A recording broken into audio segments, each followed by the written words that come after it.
Okay, so what is critical speed on the run? So critical speed on the run represents the boundary between stable and unstable physiology. Therefore, it represents the threshold, what we would say, between sustainable and unsustainable effort, or sustainable and unsustainable intensity. It's also known as threshold pace or 10K pace, oftentimes it's referred to as. Okay. And it's the kind of effort or intensity that can be maintained for anywhere between 25 and 40 minutes, depending upon the specific athlete and their specific durability. Mathematically speaking, how do we define critical speed? So if we look at this graph, we have a typical speed duration curve. On the x-axis, we have duration in seconds, how long somebody is running. And on the y-axis, we have speed in meters per second, how fast they're running, okay? And typically speaking, the shorter duration that we run at a maximal effort, the faster we'll go. And the longer duration that we run at a maximal effort, the slower we'll go. And most people, most everybody has a curve, some curve that looks something like this. It's in this curve family, okay? And this is referred to as a speed duration curve. So, and this is the athlete's anaerobic capacity, which is something we may talk about at a later time in a different topic area. But critical speed is the point or the speed at which this curve approaches but never really reaches. Okay, it's called. This would be referred to as the asymptote of the curve. It's the point that the curve approaches but never gets to. Okay, and that's how we define critical speed in running. The issue with this curve is it's really difficult, really challenging to calculate. Okay, this is an exponential decay curve, and so it can be really, really challenging to have the data points that will most effectively model this curve for an individual. Therefore, we have a practical means of calculation of calculating critical speed. Dr. Phil Skiba, renowned physiologist, mathematician, and doctor, in his dissertation developed a way to calculate this asymptote, okay, using good old fashioned algebra y equals mx plus b, which maybe you remember from your high school days. Okay.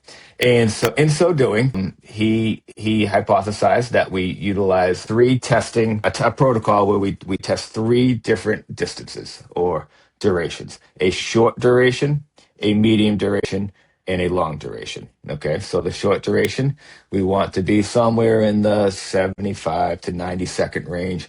A medium duration, somewhere in the 2.5 to 3.5 minute range. Oftentimes in 800 meters, we'll do that well. 400 meters, we'll do the short duration well. And then a long duration, somewhere in the 10 to 15 minute range. In this case, a 2 mile will do that job pretty well for this athlete. And then we plot those points, right? So the athlete for 400 meters ran 79 seconds, right? 119, 79 seconds. For 800 meters, they ran 178 seconds, 258. We plot that point.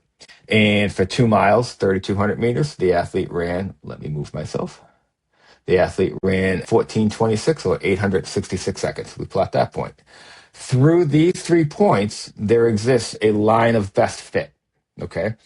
And what Dr. Skiba was able to determine was that the slope of this line of best fit, M in the y equals mx plus b from your Algebra 1 days, that represents the critical speed. That represents this line right here.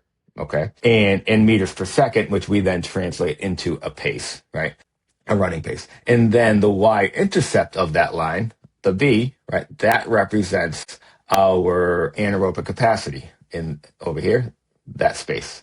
How long or how much distance we can cover above critical speed before we reach failure. Okay.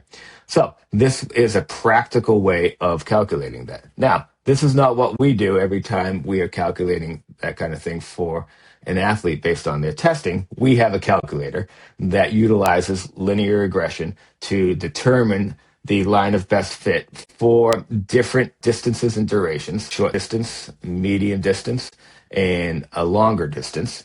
And it calculates out the critical speed as well as the anaerobic capacity and training zones. So what does this all mean for us as athletes? Okay.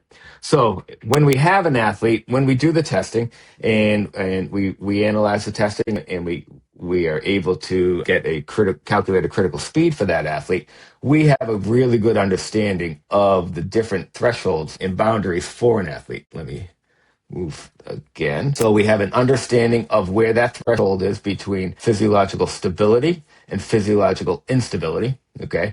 For this particular athlete that we were looking at, that is the critical speed is at 718. And it's really not as simple as saying that it's a singular point. It's more like a smear of points. It's about 718 per mile plus or minus a little bit. Okay. So, but around 718, just in the neighborhood of 718 pace, the athlete faster than that, the athlete is in a physiologically unstable state. Slower than that, they're in a physiologically stable state. And this is the pace that they could probably hold for somewhere between 25 and 40 minutes under race conditions, depending upon the athlete. We can then use that information to determine the different thresholds across different muscle fiber or energy systems of the athlete. So we have an understanding that generally speaking, for an athlete with a 718 critical speed, that their LT, where their body meets full utilization of their type 1 muscle fibers, their slow twitch fibers, that occurs at about 836 pace. And then, which we at QT2 refer to as zone 1. And then we enter, once at full utilization of the type 1 fibers, we enter into the tempo phase, where we are utilizing our type 2A oxidative fibers. These fibers are slightly more, they behave like type 1 fibers, but it's slightly more glycolytic. And we are in our tempo phase up until about 742 pace, where we are then at full utilization of the type 1 fibers and the type 2A oxidative fibers. And to go faster than 742 pace, we then have to begin the recruitment of additional fibers, in this case, our type 2A glycolytic fibers. Okay.